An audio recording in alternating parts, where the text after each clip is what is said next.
Comment il dit qu'il a créé le féminisme? Il dit « J'avais toutes les chaînes de télé, les radios, les journaux. Tous les films qu'on a regardés, Brigitte Bardot, tous ces aides, tout ça, votre président, eh bien, comment dire, c'est un valet, va nous chercher les sandwichs, balaye. Je suis respectueux parce que sinon j'ai tout vous les balancer, hein, Hollandouille et compagnie.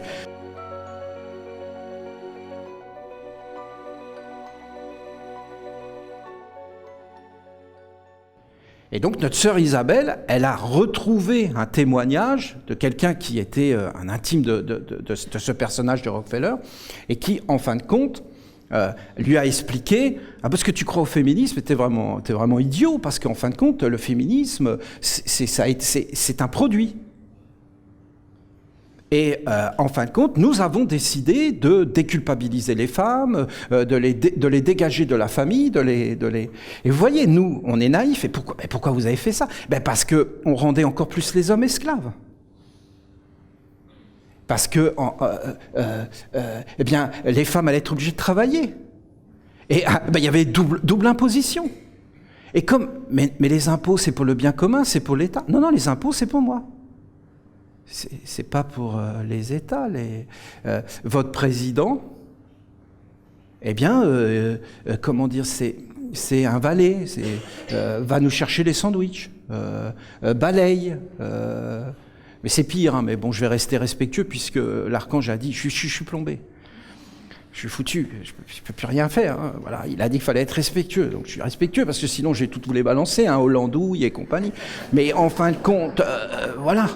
Donc, voilà, non, je veux respecter tous ces mondes. Alors donc, en fin de compte, il faut bien que vous compreniez que c'est pas les humains, puisque nous ne sommes pas ni des démocrates, ni des démocrates, des démons qui se grattent. Les démons ont le droit de se gratter, si tu veux. Ils se grattent où ils veulent. Mais bon, ils font ce qu'ils veulent.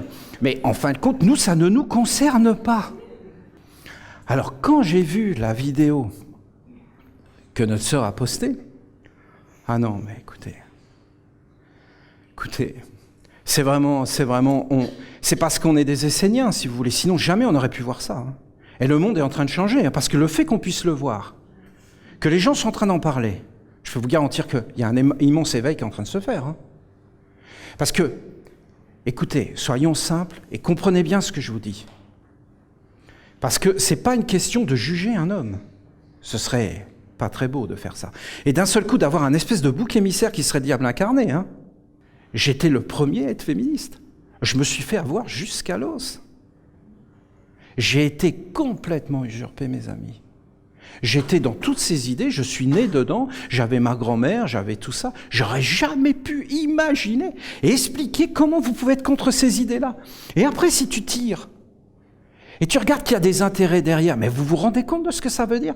Ça veut dire qu'on est là, juste là. On a des sentiments, des pensées, mais vous avez des êtres qui sont là et qui gouvernent. Ils ne sont pas là, ils sont là. Ils sont au gouvernement. Mais pas au gouvernement qu'on croit. C'est un gouvernement caché. Parce que c'est même plus la royauté comme avant, il y avait le roi de France, le roi de machin et tout ça. Non, maintenant vous avez un gouvernement mondial avec un seul qui gouverne. Et c'est lui qui décide qu'est-ce qu'on va manger. Les voitures, c'est lui. Il a décidé sur combien. Il sème à 20, 40, 50 ans. Comment il dit qu'il a créé le féminisme? Il dit « J'avais toutes les chaînes de télé, les radios, les journaux. Tous les films qu'on a regardés, Brigitte Bardot, tous ces aides, tout ça, était voulu pour en fin de compte faire naître des pensées. Vous vous rendez compte? Et en fin de compte, pour nous asservir, nous dégrader. Et après, vous aviez la télé, les supermarchés, c'était pour enlever tous les artisans, c'était pour maîtriser les impôts, c'était pour maîtriser les TVA. Les TVA, tout ça, c'était pour nous rendre esclaves. La voiture, tout ça, regardez. Et tout ça, c'était, en fin de compte, pour asservir les humains. C'est complètement incroyable. Et regardez-le en face. Et ça a été voulu. Et personne ne peut lutter contre, parce que c'est des entités, des égrégores qui sont créés, et ces êtres-là sont tout puissants. La déchéance du christianisme, la déchéance de la religion, c'est voulu, c'est orchestré. Les chrétiens ont eu le pouvoir sur la terre, ils l'avaient, ils étaient tout puissants, l'Église catholique, après ils se sont scindés, il y a eu des conflits, mais ils avaient le pouvoir. Et c'était pas forcément mieux. Ils n'ont pas conduit les êtres dans la libération, ils n'ont pas honoré Dieu. Ils ont continué à toujours conduire les humains dans un esclavage et une exploitation. Et si vous regardez ces choses, c'est complètement délirant. Après, vous voyez que tout est une illusion. L'argent n'existe pas, mais vous avez des êtres qui vont s'entretuer, ils sont réduits en esclavage. La famille détruite. Qu'est-ce que dit Rockefeller? Il dit, les femmes ne pouvant plus être au foyer, parce que c'est ridicule, les femmes au foyer sont ignobles, bêtes, absurdes, eh bien, en fin de compte, elles ne pourront plus s'occuper de leurs enfants. Donc, les enfants considéreront l'école et donc l'État comme leur famille. Et l'État deviendra tout puissant pour eux. Et ils seront entièrement à son service. Et l'État, c'est lui. C'est incroyable. Toutes les guerres, toutes les dernières guerres, c'est des guerres économiques, d'asservissement, de prise de contrôle et de pouvoir. Quand tu vois ça, tu vois que tout ça va au recyclage. Vous vous rendez compte? Alors tu crois que tu as des pensées, que tu as des rêves et tout ça, mais tout ça en réalité est créé par des mondes que tu ne vois pas. Ces mondes-là sont des mondes physiques et ça ne sort pas du physique. Et tu vas vivre toute ta vie dans le physique et en fin de compte, à la fin de ta vie, tu vas être recyclé et il va y avoir tous les êtres qui t'animaient parce que là, c'est la destinée, au-dessus, c'est l'âme et au-dessus, c'est Dieu. C'est l'éternité à l'intérieur de toi.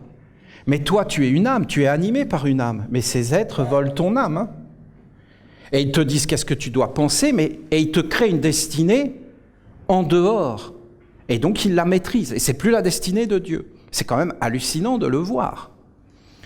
Vous avez cette catégorie d'individus. Après, vous avez une autre catégorie d'individus. Ils habitent ici. C'est ce qu'on pourrait appeler les damnés. Je vous garantis que ça existe. Les êtres damnés, les damnés, les damnés, les maudits, les perdus. Ces êtres-là, je ne vais pas en parler mais je suis obligé d'en parler parce qu'il faut que vous sachiez que ça existe. C'est ce que la littérature appelle des vampires. C'est-à-dire, en fin de compte, c'est des êtres qui se sont damnés. Par exemple, Rockefeller est un postulant à ça. Et vous pensez bien que ces mondes obscurs ont intérêt à prendre son âme parce qu'ils représentent presque toute l'humanité. Et qu'en prenant son âme et en le maintenant en vie, en le damnant, c'est-à-dire, en fin de compte, en faisant en sorte que il n'ait plus jamais accès à la lumière du soleil et qu'ils vivent dans un autre monde. Donc vous avez des êtres, vous en avez peut-être croisé dans la rue, ils ont un corps, mais ils ne sont plus vivants, comme nous. Ils n'ont plus d'âme. Et en fin de compte, pour vivre, ils ont besoin de prendre la vie des autres. C'est le vampirisme. Et donc, parce qu'ils n'ont plus d'âme, la vie, l'âme, je vous dis que ça existe. Hein. Vous avez beaucoup d'êtres qui postulent, mais une fois qu'ils rentrent là-dedans, bien sûr, ils voient qu'ils se sont fait avoir, parce que c'est une vie horrible, et ils ne peuvent plus mourir. Et ils vivent comme damnés, enfermés dans un monde. Ces choses existent. Et en réalité, vous avez ces mondes, ce qui peut vous expliquer pourquoi il y a des guerres. Parce qu'en fin de compte, la guerre, c'est ces êtres-là qui la font. Et ils veulent qu'on soit en guerre. C'est pour ça que quand vous regardez, parce qu'ils sont quand même complices, et tous les grands hommes du monde des hommes ont espéré devenir des êtres comme ça, comme Adolf Hitler ou d'autres, mais même nos dirigeants. Bah, bien sûr, ils sont trop minables, mais même un être comme Adolf Hitler est trop minable. Il faut vraiment des êtres qui ont comme des prédestinations. Et en fin de compte, voilà, même s'ils essaient de faire des offrandes de sang, d'abomination, parce que vous comprenez que Dieu a enfermé les mondes, ici, de la colère. Et il a dit, la colère restera à faire son travail de décomposition, de recyclage de tous les déchets. Mais ces êtres, eux, ils ont fait entrer la colère dans l'homme, dans son corps, dans ses organes. Et comme le corps, c'est Dieu, lui-même, qui s'est donné, alors, ils ont pris Dieu et ils ont fait apparaître un ciel en mettant la colère ici. Les anges ont fermé la porte direct. C'est très beau dans le film La guerre des étoiles, quand ces êtres, ils arrivent au pouvoir, les êtres sombres, ils disent « ça y est, nous avons le pouvoir, nous allons enfin connaître un monde de paix et de sécurité. » Vous voyez, mais c'est la paix par l'enfermement, la dictature et l'écrasement. Ça n'a rien à voir avec les mondes supérieurs, qui sont des mondes de douceur, de liberté, de grandeur, de poésie, des mondes de respect. Moi, vous savez, je suis en train de m'occuper d'une grand-mère en ce moment. Donc, je m'occupe de la grand-mère, tout ça parce qu'elle est en fin de vie. Donc, je m'en occupe. Et, eh bien, donc, qu'est-ce que vous voulez? Je ne suis pas tout puissant, hein. Et en fin de compte, elle est dans un endroit médicalisé du monde des hommes. Et qu'est-ce qui se passe, la mémé? Eh bien, elle commence à avoir des visions. Eh bien là, ils paniquent, parce que d'abord, ils en prennent soin, parce que c'est quand même une sacrée source de revenus. Hein. D'accord? Alors, il y en a qui éliminent parce que ça ne rapporte rien, mais il y en a qui gardent bien en vie le plus longtemps possible, de toutes les façons, parce que ça y va. Hein. Donc, vous comprenez l'idée derrière, elle n'est pas très jolie. Et en fin de compte, eh bien, comme elle a des visions, donc elle perd les pédales. Parce que voir des mondes, c'est perdre les pédales. Mais tu crois qu'il se passe quoi quand tu vas mourir, mon ami? C'est qu'il y a les êtres qui commencent à s'approcher de toi pour te rassurer, pour te parler. Et si tu as été complètement matérialisé, ben, tu as peur. Mais tu crois quoi? Mais à un moment donné, il faut bien lâcher du lest, hein, sinon le ballon ne va pas s'envoler. Et si tu veux emmener tout ça avec toi, ben, tu t'envoleras pas, tu décolleras pas. Mais si tu décolles pas, qu'est-ce qui se passe?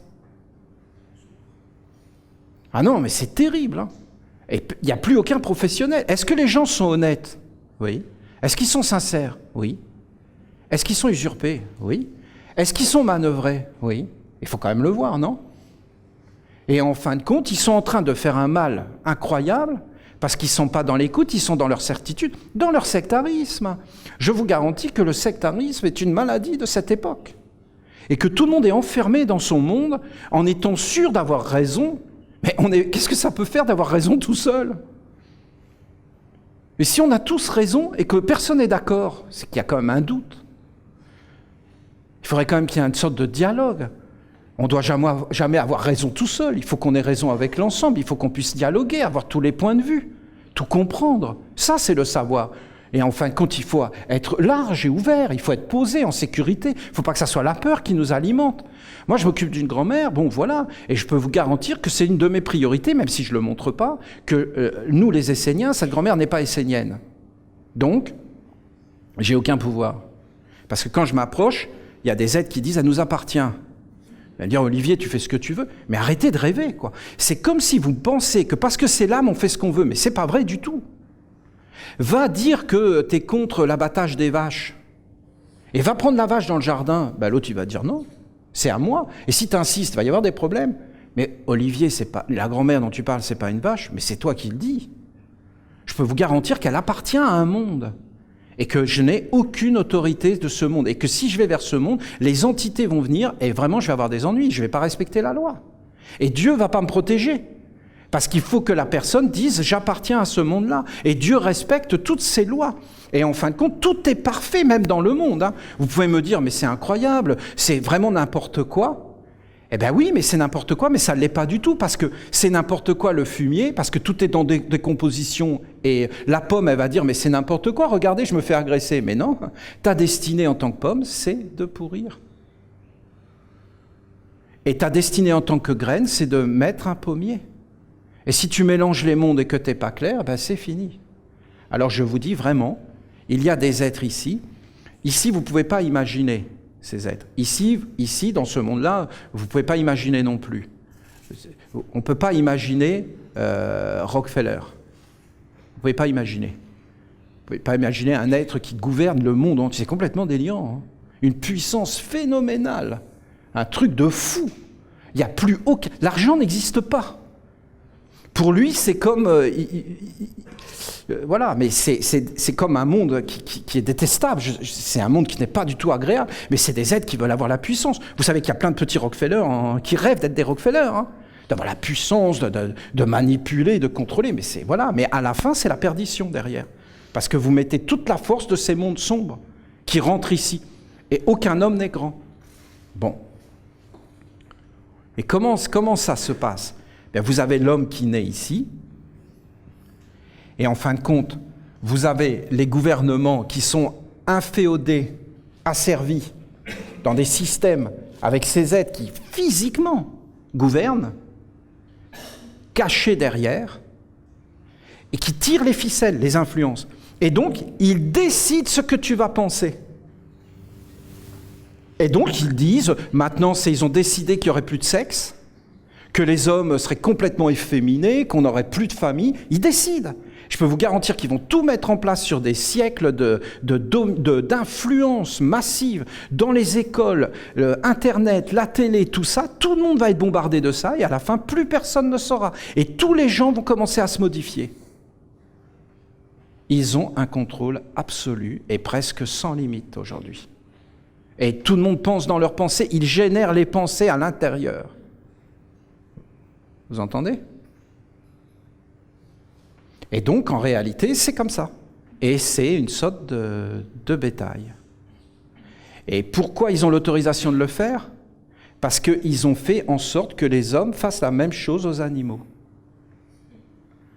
Et donc, les dieux ont dit, puisque celui qui frappe par l'épée l'autre, tu as le droit de le frapper, donc ils ont légalement l'autorisation de le faire, puisqu'ils font faire aux hommes des actes. Et ils l'ont fait faire par les religieux, parce que les religieux ont dit, tu es l'homme sur la terre, Dieu t'a soumis toutes les créatures, les animaux, tout ça. Ils ont raconté tellement de bêtises, les hommes l'ont cru, et ils ont été asservis.